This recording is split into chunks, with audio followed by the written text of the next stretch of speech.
Malaquías capítulo 1.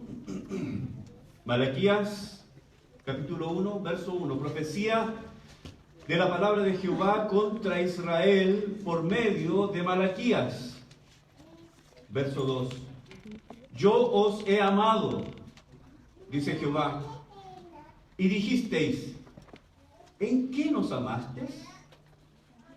¿No era Esaú hermano de Jacob? Dice Jehová, y amé a Jacob y a Esaú aborrecí, y convertí sus montes en desolación, y abandoné su heredad para los chacales del desierto. Cuando Edom dijere, nos hemos empobrecido, pero volveremos a edificar lo arruinado, así ha dicho Jehová de los ejércitos, ellos edificarán, y yo destruiré, y les llamarán territorio de impiedad, y pueblo contra el cual Jehová está indignado para siempre. Y vuestros ojos lo verán y diréis, sea Jehová engrandecido más allá de los límites de Israel. Oremos. Padre, gracias por esta mañana. Gracias, Padre, por el privilegio que tenemos de abrir tu palabra. Te pido, Señor, que nos hables. Esto que fue escrito hace 2500 años atrás, todavía tiene vigencia para nosotros hoy. Todavía, Señor, su mensaje es fresco, es actual, es vigente, es contingente para nosotros.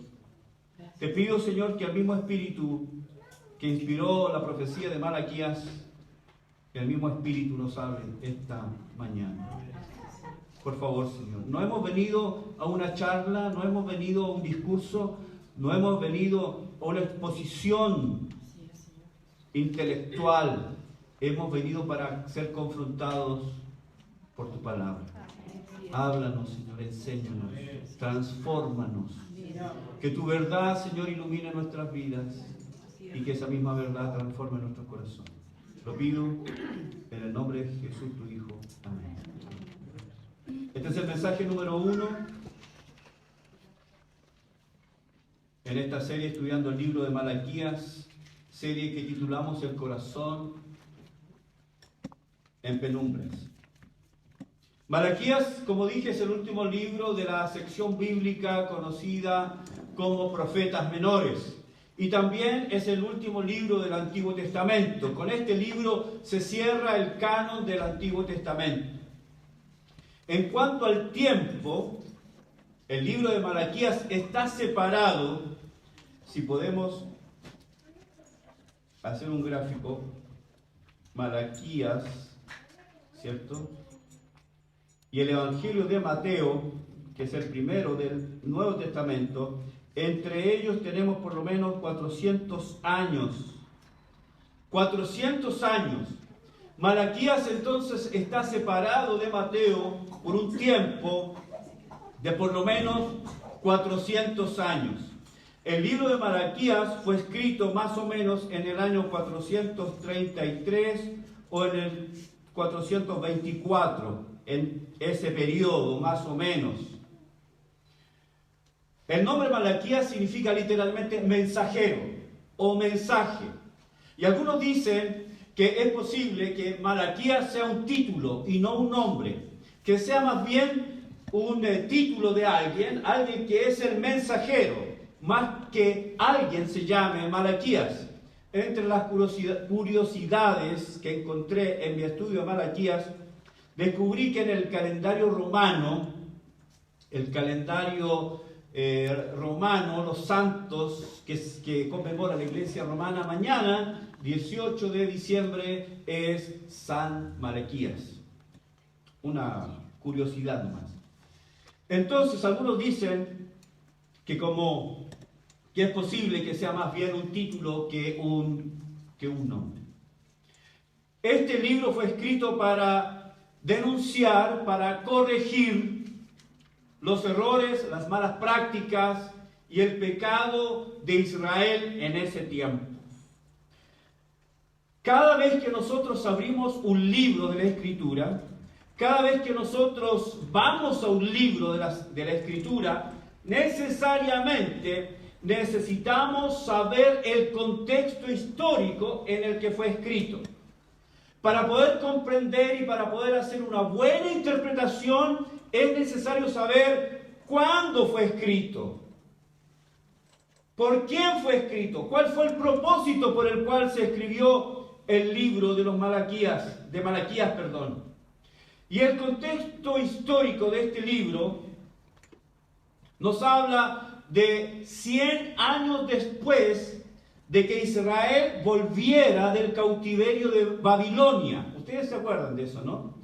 El pueblo o la nación de Judá, recuerden que Israel se dividió en dos reinos. El reino del norte se llamaba, correcto, Israel. Capital, correcto, Samaria. Y el reino del sur, llamado Judá, capital, Jerusalén. Muy bien. Entonces el reino se dividió. Primero, el reino del norte fue disciplinado por los asirios y el reino del sur fue disciplinado por los babilónicos. Y ellos fueron llevados cautivos por 70 años a Babilonia. Y ahí tenemos el registro de la vida de los creyentes en ese tiempo en Babilonia en el libro de Daniel. Ok. Después pasado, como había sido profetizado por Jeremías, después de 70 años ellos volvieron a su tierra, ¿cierto? Guiados por Zorobabel, por Nehemías, quienes llegaron a Jerusalén para reconstruir el muro, ustedes recordarán, y reconstruir el templo. Bueno, de eso ha pasado 100 años. Cuando Malaquías escribe, han pasado 100 años del regreso de la cautividad. De ese regreso solo, de los millones que fueron llevados a Babilonia, solo, y escuche esto, de los millones que fueron llevados a Babilonia, solo 50.000 volvieron. El resto se acomodó a la vida babilónica, se acomodó al estilo de vida babilónico. Así que estos 50.000 que habían sido exiliados a Babilonia regresaron a Judá. Los muros y el templo habían sido restaurados. El templo cumplía la función de sacrificios, aunque ese templo no tenía la pompa, no tenía la gloria que tuvo el templo de Salomón, pero cumplía con la función de los sacrificios. Funcionaba, aunque no era un templo apoteósico como era el templo de Salomón. Además, este grupo de personas, después de 100 años, su fe, su gozo, su entusiasmo, su fidelidad, su devoción a Dios, durante 100 años ha comenzado a decaer. Así que la devoción por Dios y las cosas sagradas están decayendo. La devoción, la pasión, la fidelidad a Dios está decayendo y ahora solo cuando Malaquías escribe, ahora las cosas sagradas, la devoción a Dios, solo es un ritualismo muerto y seco. ¿Qué es lo que pasa con Israel en este tiempo que Malaquías escribe? Está entrando en un proceso de dureza de corazón. Desde el regreso a su tierra, la clase sacerdotal y el pueblo exhiben una fe, pero una fe sin esperanza. Ellos están viviendo un culto vacío. Solo están viviendo una religiosidad muerta, una religiosidad exterior, sin pasión en el corazón. Además de eso, ellos han estado esperando por mucho tiempo el cumplimiento de las profecías de Isaías, de Ageo. Ellos están esperando la venida del Mesías por tanto tiempo prometido, pero no se cumplen las profecías. Y eso, hermanos, está llenando el corazón de desesperanza. La espera que se demora, dice Proverbios, la espera que se demora es ¿Qué dice? Tormento al corazón. La espera tan larga los lleva entonces a perder de vista, a perder el enfoque del amor divino y entran en ingratitud, y esa ingratitud los lleva al pecado y a la inmoralidad. Todo esto, hermanos, es una muestra clara de falta de devoción. Su relación con Dios solamente está sustentada por los rituales, está sustentada por el ritualismo mecánico y hacer y ofrecer sacrificios y traer animales y derramar sangre, millones de animales y miles de millones de litros de sangre, sin importar el corazón. Israel en este momento está cumpliendo, estamos cumpliendo. Hacemos todo lo que Dios nos manda, pero con un corazón frío. El ritualismo se lo está comiendo. Junto con eso, el pueblo está sufriendo una escasez en su producción agrícola. Tenemos antecedentes como para pensar de que Israel está sufriendo escalada tras escalada de plagas de langosta que están consumiendo su producción agrícola, que es fundamental para su vida. Es muy probable también que en este momento de la historia de Israel esté todavía bajo algún tipo, alguna forma de dominio del imperio persa. Tal vez hay un príncipe puesto en Jerusalén al que se le debe pagar tributo. Ahora, con todo esto, todas estas cosas en contra, Israel ha creído, ha aceptado en su corazón una mentira. Y ustedes saben, hermanos, que Satanás es el padre de mentiras. 2 Corintios capítulo 11, verso 3, la Biblia nos dice que Satanás con su astucia engañó a Eva. La engañó. Eva llegó a pensar de que Satanás era el bueno y que Dios era el malo. Y en este momento Israel, con todo lo que está viviendo, Israel piensa, los hijos de Israel piensan de que Dios ya no los ama. Incluso si alguna vez los amó, ya no es así. Las pruebas, las dificultades, 70 años de cautiverio, volver 100 años, no podemos reparar completamente los muros. El templo no es lo que era. Estamos bajo un dominio extranjero. Tenemos problemas con la agricultura, no tenemos buenas cosechas. Las langostas se comen todo. Tenemos enfermedades, tenemos sufrimiento. Las pruebas, las dificultades y los dolores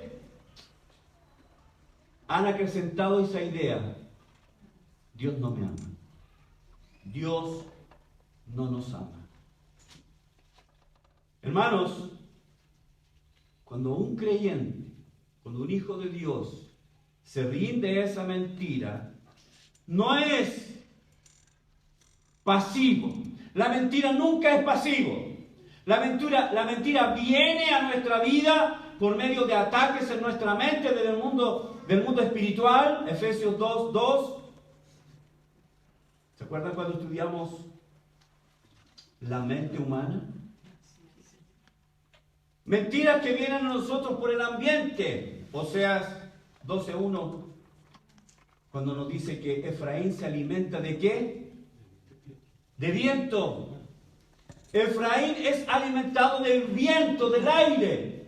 Y sabemos por la Biblia, Efesios 2, que Satanás es el príncipe de la potestad ¿de qué? Del aire. Y dice que Efraín es apacentado por el viento. Y luego, ¿qué dice? Y sigue ¿a quién? Al solano. Esa mentira entonces ha venido a cada corazón, ha venido al pueblo. Dios no te ama, Dios ya no los ama. Y esa mentira no viene de manera pasiva, no es neutral, la mentira no es neutral. ¿Aló? ¿Me entiende lo que estoy diciendo? La mentira tiene el propósito de destruir absolutos en nuestra mente y corazón. Satanás está susurrándonos todo el día, a cada momento. Mentiras, mentiras, mentiras. Proverbios 23, ¿qué dice? Compra la verdad. No la vendas. Compra la verdad. No la vendas. Nuestro Dios es el Dios de toda verdad. Su naturaleza es verdad. Todo lo que Él dice es absolutamente verdad. Deuteronomio 32 dice que en Él hay rectitud absoluta. En Él no hay impiedad. Santiago 1:17, en Él no hay sombra de variación. Satanás pone una semilla en el corazón de la gente. Las pruebas, el dolor, las dificultades ayudan a fomentar, sostener y validar esa idea. ¿Por qué me pasan estas cosas si soy cristiano? ¿Tú has pensado eso alguna vez? Así es.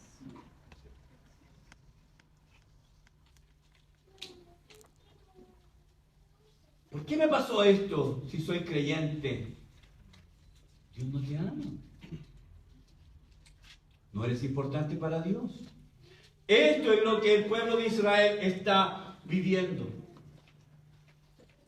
Así que esta condición, esta situación ha dejado al pueblo, ha dejado a la nación languidecerse en la decepción de esperanzas incumplidas. Y esto ha aletargado su corazón. Y esto ha bajado su concepto de Dios.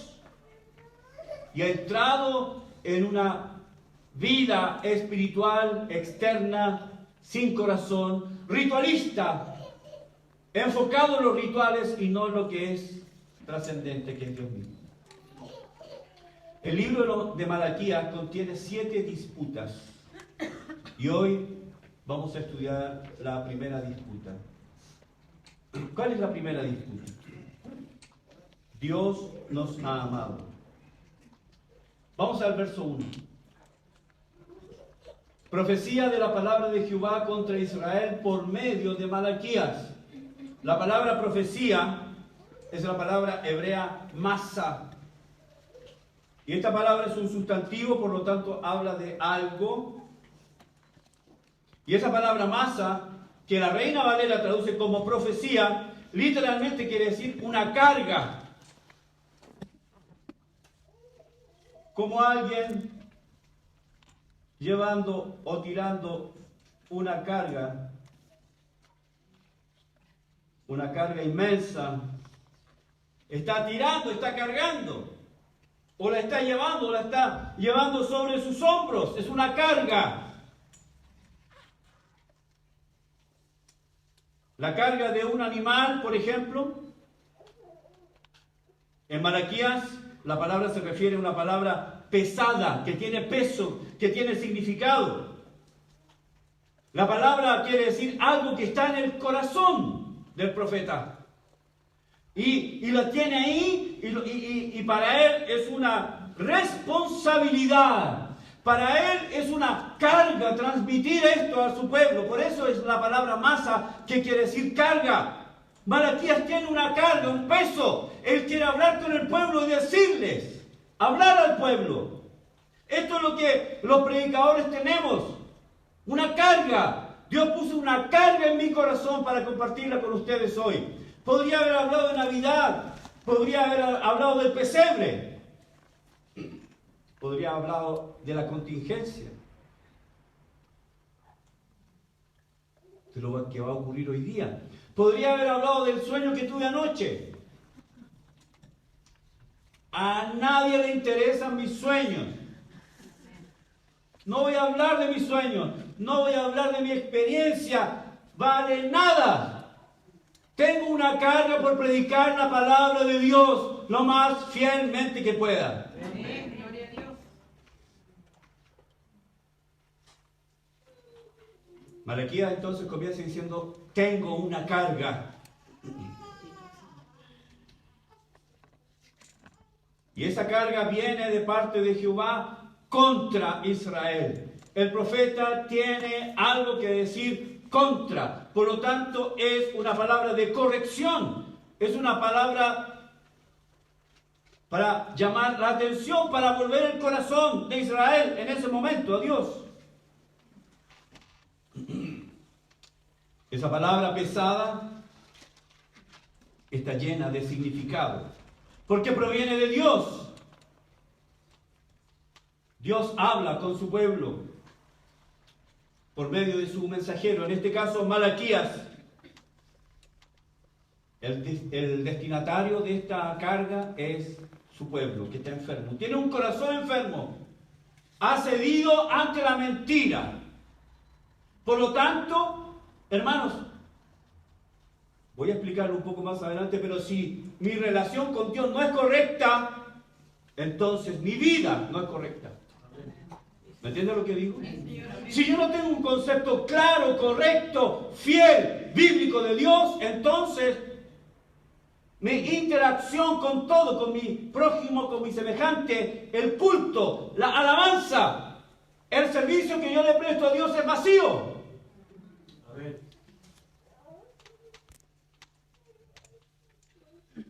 Voy a explicar eso un poco más adelante. ¿Cuál es esta carga? ¿Cuál es el mensaje que Dios tiene para su pueblo? ¿Qué es lo que Dios le quiere decir a su pueblo categóricamente por medio de su mensajero? ¿Cuál es? ¿Cuál es esa carga que oprime, que está ahí cargando el corazón de Malaquías? ¿Cuál es? Verso 2. ¿Qué es lo que Dios le quiere decir a su pueblo? Yo os he amado. Escúcheme, Israel. Yo, Jehová de los ejércitos, os he amado. Escúcheme cada uno de ustedes. Dios te ha amado. Amén, amén, Señor. ¿Estás seguro, pastor? Sí, Señor. Si Dios me ama, ¿por qué me pasa lo que me pasa? Si Dios me ama, ¿por qué me pasó lo que me pasó? ¿Estás seguro que Dios me ama?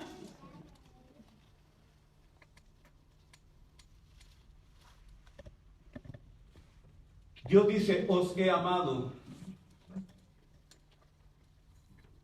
Os he amado es este verbo, aheb. Y escuche esto, está en el cal perfecto, y lo voy a explicar. ¿Qué significa eso, os he amado? Este verbo describe un afecto basado en una relación cercana. Dios tiene una relación cercana con su pueblo. Gloria a Dios. Esta palabra describe un fuerte afecto emocional y un deseo de poseer o estar en presencia del objeto de su amor. ¿Cuántos han estado enamorados?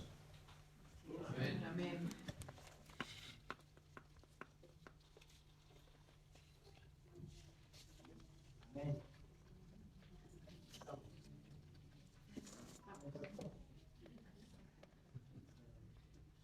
Cuando tú estás enamorado y están juntos, pero se sientan juntos, pero ya no se despegan. Mariposas en el estómago a cada rato. Yo hablé de eso en Rosario. Hablando de que la pasión, no el amor, la pasión, en un momento se va. ¿Sí o no? Amén. Claro. Porque antes mariposas en el estómago, y después de primer año mariposas en el estómago, ¿cierto, Luciano? ¿Quieren que le cuente algo de Luciano? Ahí. Esto, mariposa en el estómago, segundo año, tercer año, cuarto año, quinto año, y después ya no son mariposas, son polillas.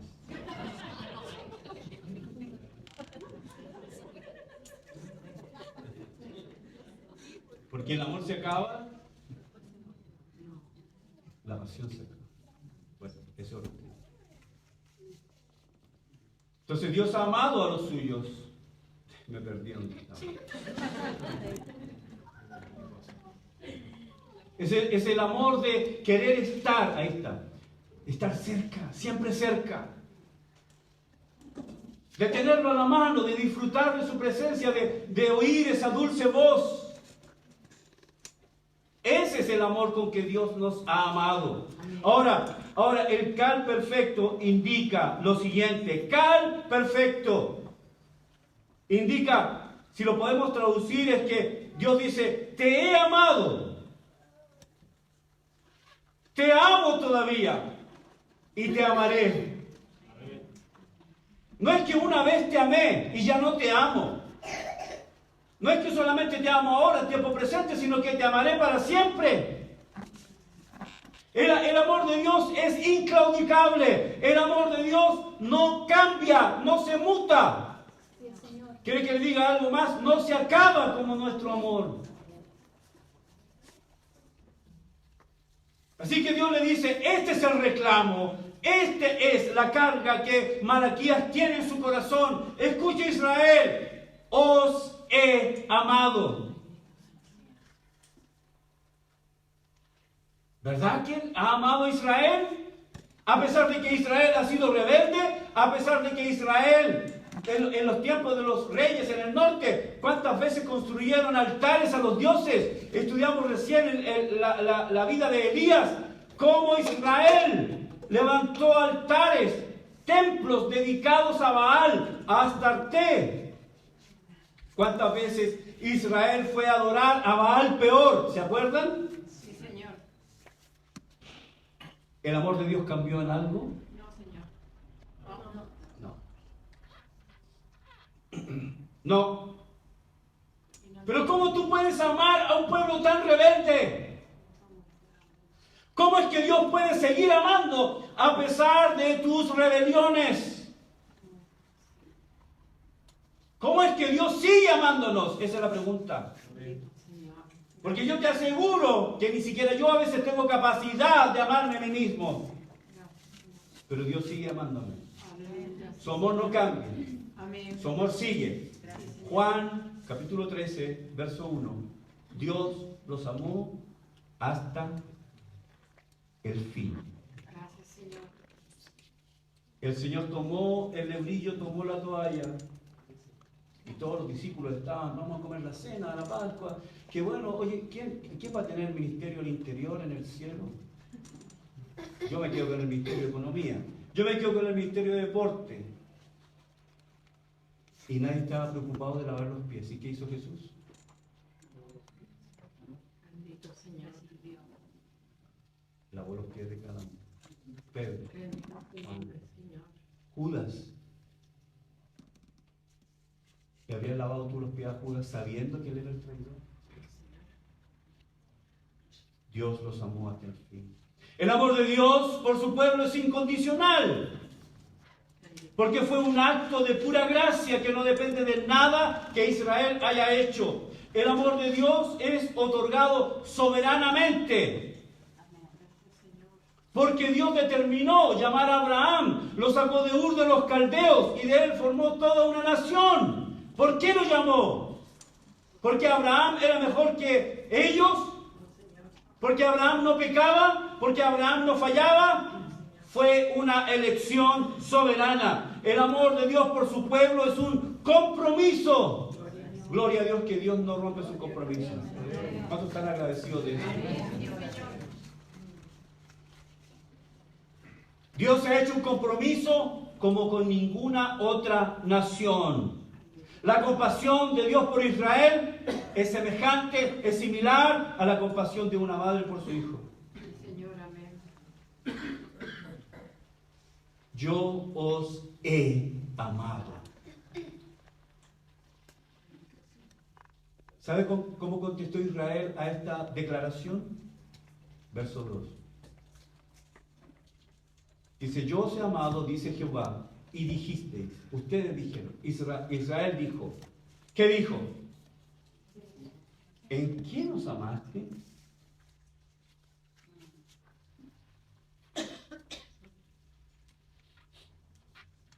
Miren, podríamos decirlo en buen chileno, las patitas.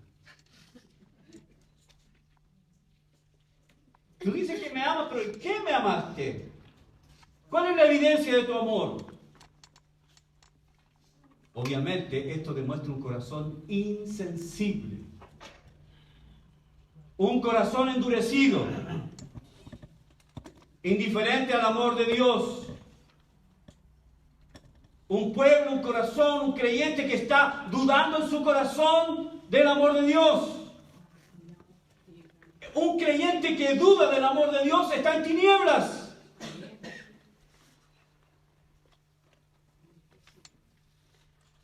A pesar de que ellos conocían toda la historia de Israel, la sabían.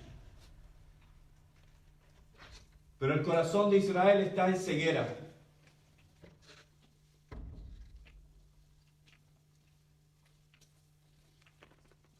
No eran capaces de pensar en el amor de Dios y de las maneras que Él lo había demostrado. ¿Por qué? Porque las circunstancias difíciles, la oposición de los enemigos, problemas con las plagas de langosta que devoraban los cultivos, etcétera, etcétera, etcétera, esto oprimía el corazón de Israel. Esto había llevado a la convicción de que todo esto pasa y Dios se ha olvidado de nosotros. Dios ya no nos ama. Y yo sé, hermanos, que es difícil ver el amor de Dios en medio de calamidades. ¿En qué nos amaste? Aparte de ser descarado, aparte de ser atrevido, ¿cómo la criatura se atreve a contradecir al Creador? ¿Cómo nos atrevemos a cuestionar al Todopoderoso? Cuestionar el amor de Dios es el inicio de tinieblas en el corazón. Así es, Señor. Ahora, si nosotros hubiéramos estado allí, tal vez hubiéramos oído frases como: Señor, no queremos que nos traigas recuerdos bonitos del pasado. Las historias las sabemos. Queremos acciones concretas ahora. Ahora quiero ver tu amor. Ahora quiero ver. La historia me la sé, pero yo quiero verte ahora. Respóndenos en medio de la sequía. Respóndenos en medio de la opresión de los enemigos. Cumple tus promesas que los hiciste por medio de Ageo, de Isaías. Queremos ver al Mesías. Queremos ser libres de los enemigos que nos rodean. El pueblo de Israel tiene un corazón cegado. La circunstancia. Se ha dicho que lo opuesto al amor no es el odio.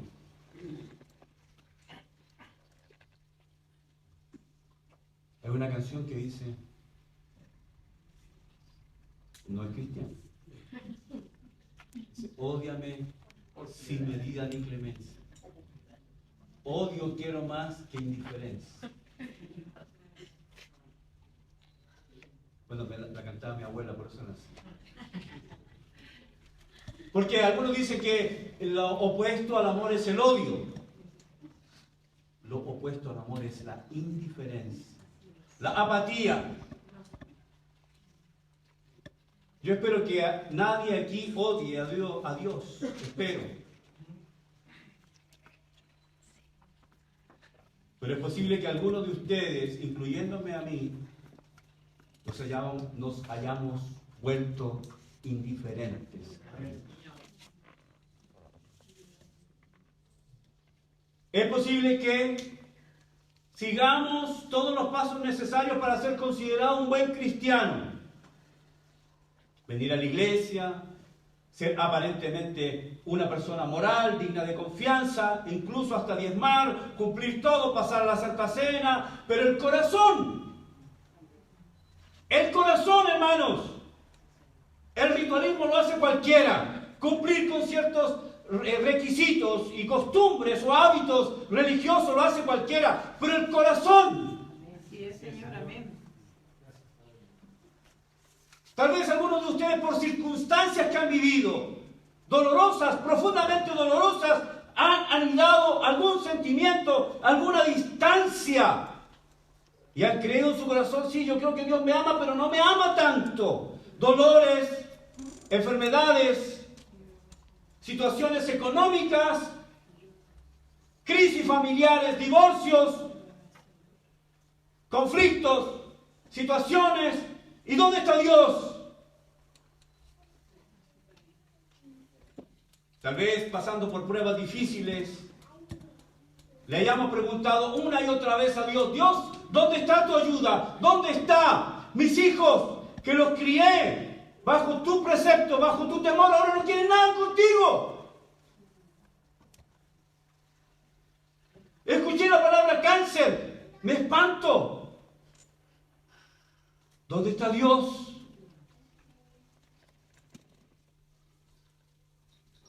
¿Por qué esto me pasa a mí? ¿Por qué me sucede esto a mí? ¿Por qué sufro? Y miro gente que ni te conoce. Y pareciera que disfrutara de todos tus beneficios. Gente que ni te conoce tiene hijos sanos, obedientes, situación económica ideal. Y yo que te sirvo, mira, iñi pini.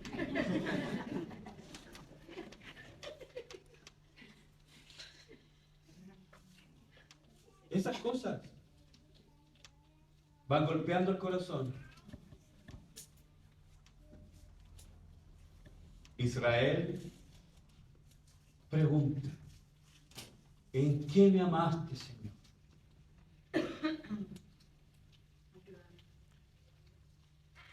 Porque he orado por ti, he orado a ti y tú me has dicho no. He orado a ti y pareciera que tú me ignoras. ¿Cuánto han sentido que Dios los ignora?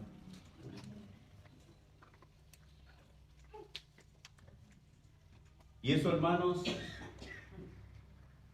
va quedando acá. Y Satanás, Dios no te ama. ¿Para qué lo sirves? ¿Tiene sentido ir a la iglesia domingo a domingo? ¿Tiene sentido leer la Biblia? ¿Tiene sentido orar?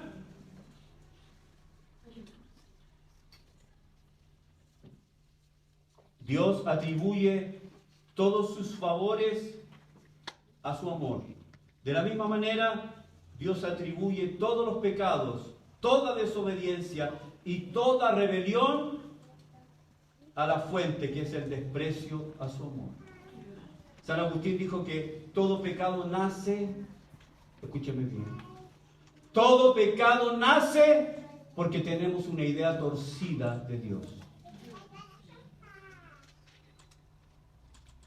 Así que poner en duda el amor de Dios por las circunstancias que vivimos es un pecado grave, gravísimo. ¿Me escucharon, cierto? Es fuerte. Pero quiero decirle, hermanos, que Satanás susurra y si alguno de nosotros hemos creído en algún momento, Dios no te ama, Dios no te ama, Dios no te ama, no eres importante para Él. Al creer eso, convertimos a Dios en un mentiroso.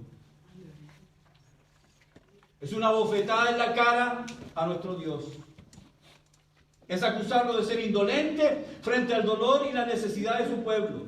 Dudar del amor de Dios es el primer paso, escúchame esto, dudar del amor de Dios es el primer paso a la tibieza espiritual. Y con ello, la desobediencia completa. Israel está en eso. Y vamos a ver que en las otras 6 disputas, vamos a ver cómo no creer en el amor de Dios me lleva a esto, a esto, a esto, a esto. Entre paréntesis, el culto. ¿Cómo Dios contestó a esa acusación? ¿En qué nos amaste? Verso 2, la respuesta de Dios es la siguiente. ¿No era Esaú hermano de Jacob? Dice Jehová. Y amé a Jacob, verso 3, y a Esaú aborrecí. Dios pudo haber contestado con hechos históricos. Dios pudo haber dicho, ¿ustedes no se acuerdan que los saqué de Egipto? ¿No se acuerdan que envié 10 plagas para librarlos de Egipto? ¿Se acuerdan o no se acuerdan? Dios pudo haber dicho eso, y es cierto. Dios pudo haber dicho, ¿recuerdan que lo hice cruzar el Mar Rojo? ¿Se acuerdan?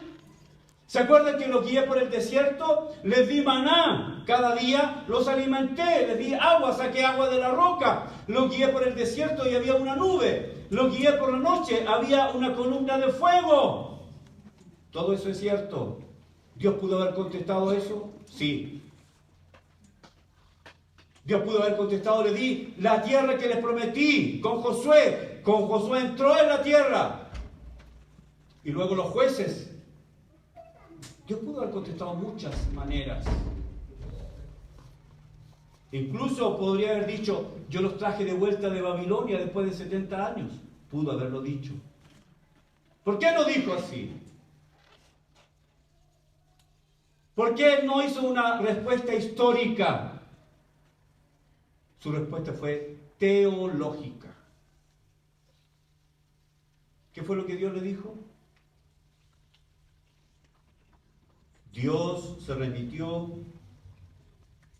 a un acontecimiento todavía más lejano en el tiempo y todavía más trascendente. Dios pudo haber dicho, los alimenté, los cuidé, su calzado nunca se envejeció, pero Dios contestó de la siguiente manera, a un acontecimiento mucho más trascendente.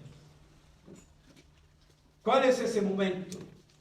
Y es lo que realmente importa, para que nosotros podamos contemplar sin lugar a dudas el amor trascendente de Dios. Dios se remitió a un punto en la historia de Israel. Se llama elección. El amor de Dios ha sido manifestado no por los momentos buenos. Ah, Dios me ama. Me dieron un aumento en el trabajo. ¿Cómo me ama Dios?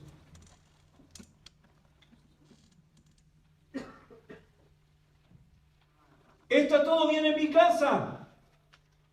Están todos sanitos, gorditos, rechonchitos, coloraditos. Dios me ama.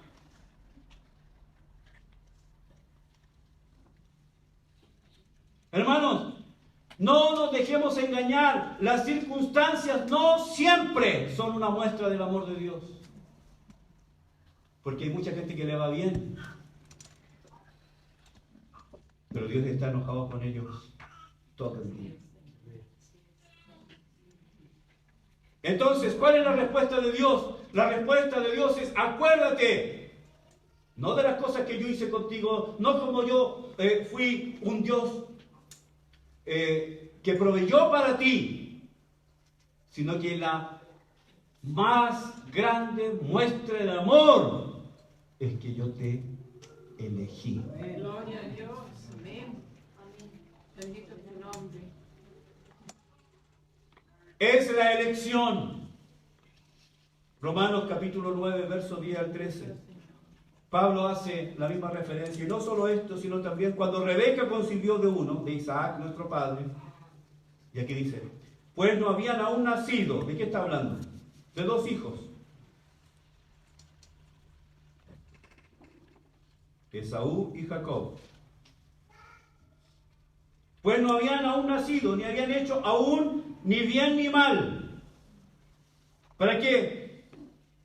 El propósito de Dios, conforme a la elección, permaneciese, no por las obras. ¿No por qué? La elección no fue una cuestión de obras o mérito humano, sino por el que llama. Y Dios dijo, el mayor servirá al menor, como está escrito, a Jacob amé y Esaú aborrecía. Usted sabe que Jacob y Esaú eran hermanos, gemelos, compartieron el mismo vientre, hijos del mismo padre y madre. Eran tan parecidos, casi sin distinción. Pero Dios soberanamente, alabado sea nuestro Dios, Dios soberanamente, de acuerdo a su propósito, conforme a su elección, decidió, determinó, aún antes de que ellos nacieran, aún antes que ellos hicieran algo bueno o malo, llamar a Jacob: Jacob, tú eres. La muestra más grande de amor, hermanos, no es que nos vaya bien, no es que no estemos enfermos, no es que siempre tengamos una economía que fluye y que no tengamos ningún problema, no es que enfrentemos situaciones difíciles, no es que personas nuestras cercanas se mueran, no es eso, sino que la más grande muestra de amor es que Dios nos ha escogido. Amén. Gracias, Señor. Gracias, Rey de los cielos. Dios te ha escogido y esa es la más grande muestra de amor. Bendito tu nombre.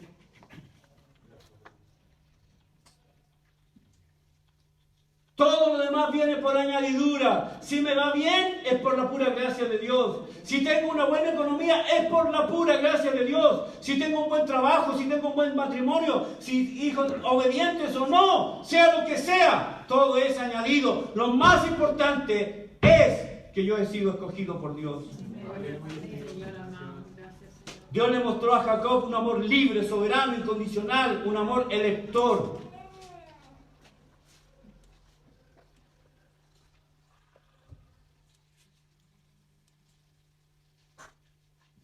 Elección.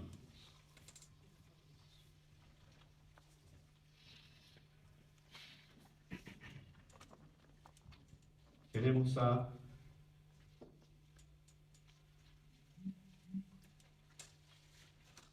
Esaú y tenemos a Jacob.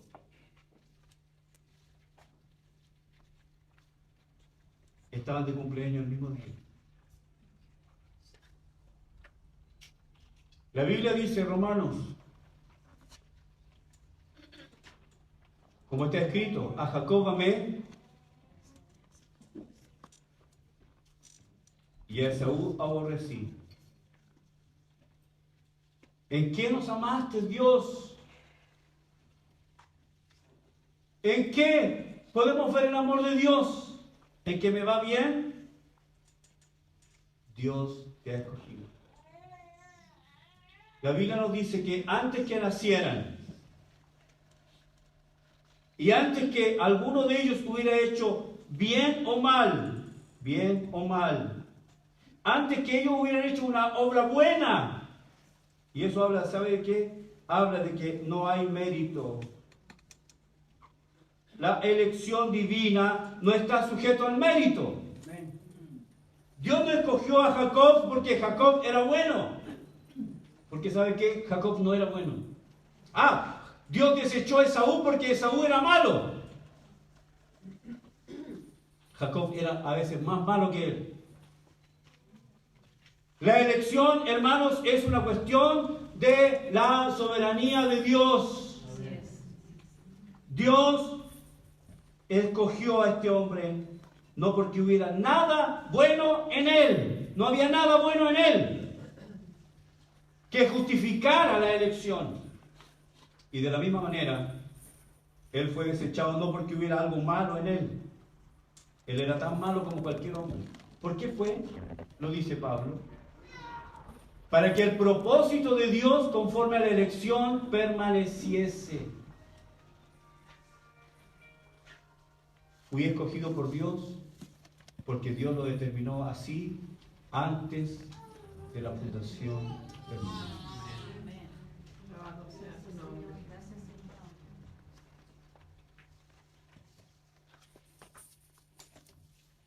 Si somos cristianos hoy, y con esto voy a terminar, debemos preguntarnos, ¿Qué había en mí para que Dios me escogiera? Así es, Señor.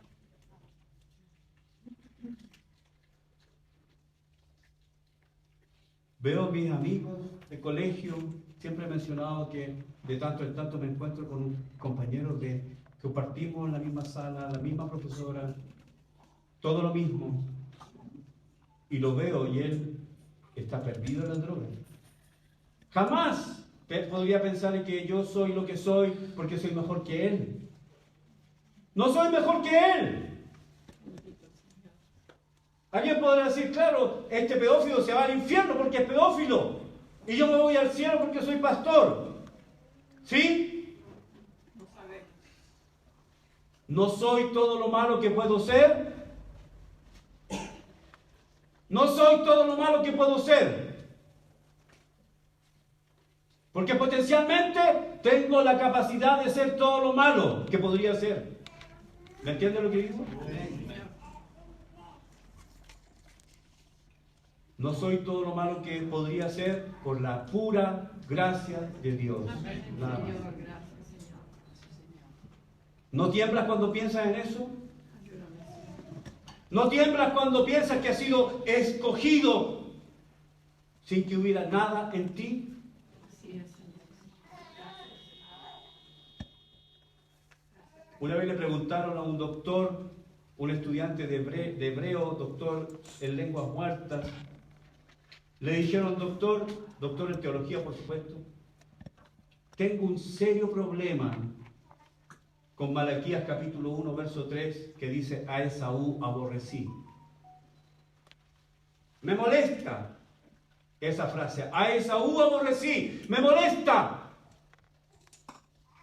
Y el doctor suspicazmente dijo, bueno, yo tengo un problema con Malaquías capítulo 1, verso 2, en que dice, a Jacob amé. ¿Por qué Dios nos ama? Yo no tengo la respuesta. ¿Por qué Dios me escogió? No tengo la respuesta. ¿Por qué Él me escogió a mí y no escogió a otro? No lo sé. Pero una cosa sí sé, Dios no es injusto con nadie. Porque aquellos que irán al infierno recibirán la justicia de Dios. Y los que irán al cielo recibirán la misericordia de Dios. Nunca injusticia. ¿Me entiende lo que digo? Entonces las circunstancias no son el barómetro con que nosotros podemos decir Dios me ama, Dios me quiere, Dios me cuida, porque las circunstancias cambian, pero hay una cosa que no cambia, hay una cosa que no muta, hay una cosa que no es sostenida por las circunstancias, y es que Dios nos ha escogido desde antes de la fundación del mundo para ser su pueblo, sus hijos, y Él quiere amarnos hasta la consumación del tiempo. Gracias, Señor. Jamás podemos pensar, Gracias, Señor. eso es arrogante. Gracias, Señor. ¿En qué nos has amado? Dios no habló de circunstancias, Dios no habló de provisión, Dios habló de elección. Bendito sea nuestro Dios. Bendito sea nuestro Dios. Oh, bendito sea nuestro Dios, porque cuando yo caminaba ciego, iba al infierno, no veía nada, no me importaba nada. Dios no era importante en mi vida, pero Dios apareció en mi vida. Me vivificó cuando estaba muerto, me dio la fe necesaria para creer en Él, puso en mi boca cántico de alabanza. Aleluya. Amén. Gracias, Padre. Gracias, Señor.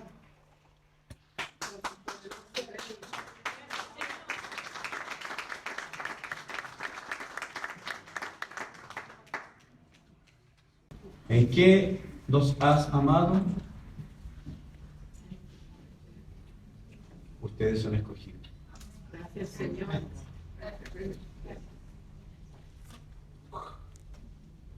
Pero a veces me porto mal. Somos dos. A veces fallo.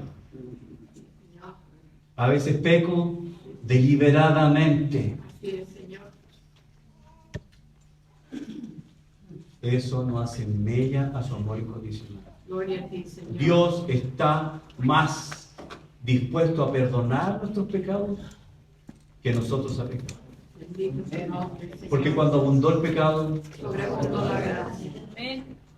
Padre, gracias por esta mañana. Gracias, Rey de los cielos. Perdónanos, Señor, perdónanos. Porque hemos dudado de tu amor. Ahí donde tú estás. Por favor, todos los ojos cerrados, cabeza inclinada. Ahí donde tú estás, tenemos algo que confesar y pedir perdón. Señor, yo he dudado de tu amor. Señor, yo he dudado de tu amor. He llegado a creer que no me amas como dices que me amas. Las circunstancias a mi alrededor me hacen pensar de que este transitar mío en este mundo, muchas veces pienso que no te importa. Muchas veces pienso que lo que para mí es importante y prioritario, tú lo miras con desdén y fría apatía. Perdóname, Señor. Tu palabra viene a mí esta mañana para enseñarme que la muestra más grande de amor es haber sido escogido. Señor, guarda esta verdad en mi corazón. Ayúdame a vivir en esta verdad. Necesito, porque vivo en un mundo caído. Y a veces las circunstancias gritan.